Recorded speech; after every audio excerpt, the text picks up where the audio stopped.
I think the first thing they want to do is just kind of turn that money into something that, kind of feeds that dream that they all had of like being together. So they create the surf shop, and this season they're just trying to do their best to live a normal life as much as they can.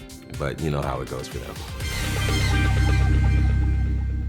I'm super excited to talk about Outer Banks season 4. I mean, we pick up with the Pogues trying to live this really normal, chill life after all the craziness and tragedy of season 3.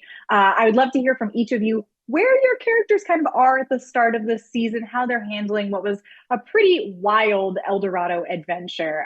Jonathan, you want to start us? Yeah, so, after all that craziness that happened last year, the Pogues are just trying to get into a new normal at this point.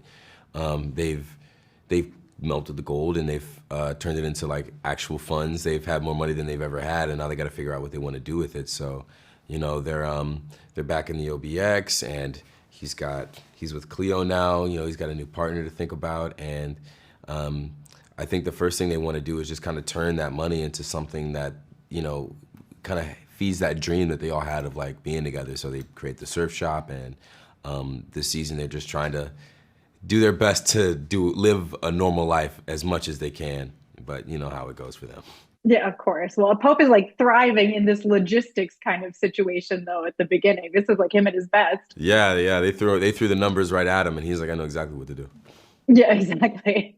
Now, Carlacia, how is Cleo kind of handling and adjusting to this new chill or Poglandia 2.0? I think she's finding her footing. I think she appreciates, having something to do that's maybe not as dangerous. I think she's finding tasks to do at the house, and Pope has things to do around our newfound Poglandia. I think she's focusing on her recipes and like making stuff for people to eat. She's making all these pepper sauces and spices. So I think she's keeping herself busy. I think she's enjoying it and enjoying the process of like everyone working together and building this beautiful like house that we all can be proud of. Yeah, well, obviously can't stay that way for long. We're going to get into that in just a second, but I want to hear from both of you a little bit about the journey that we're going to see with Pope and Cleo this season. We're going to get to see a lot more of their relationship. So, what was that like to put together? What can you tease for us? Whoever wants to start.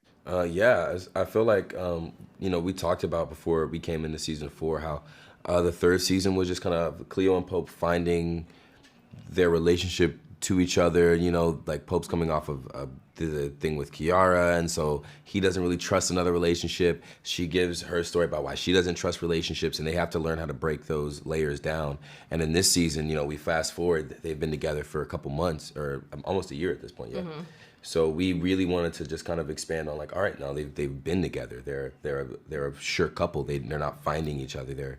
They're secure in each other. And so we really wanted to come in this season, and we talked about just making sure that it felt like a real, genuine love that had been building for a while. Yeah. And Carlacia, do you have anything to add to that? Because it really did feel very like genuine watching it. Yeah, exactly. I think at this point now we're, I think past the honeymoon stage of like a relationship. So now we're into like the nitty gritty of like life and partnering. Cleo's very independent. Pope also like has his independence, and now we're living with a group of friends, and everyone has needs, everyone has wants, everyone has dreams, everyone has goals. Pope wanted to do his scholarship. Cleo doesn't even know if she wants to stay here or she wants to go home. So I think we just either figure out how to work together or how to work apart, but figure out like if this is for us. Like should we be there for each other? I think that's what we're gonna see. Yeah, well, and Carlacia, I know we've just got a couple of seconds left, but Cleo it gets into it a lot this season. What can you kind of tease for the fans there? Fighting, tears, fears, and excitement. Knife twirls. Hey. Awesome. Well, thank you so much, both of you. I appreciate your time today.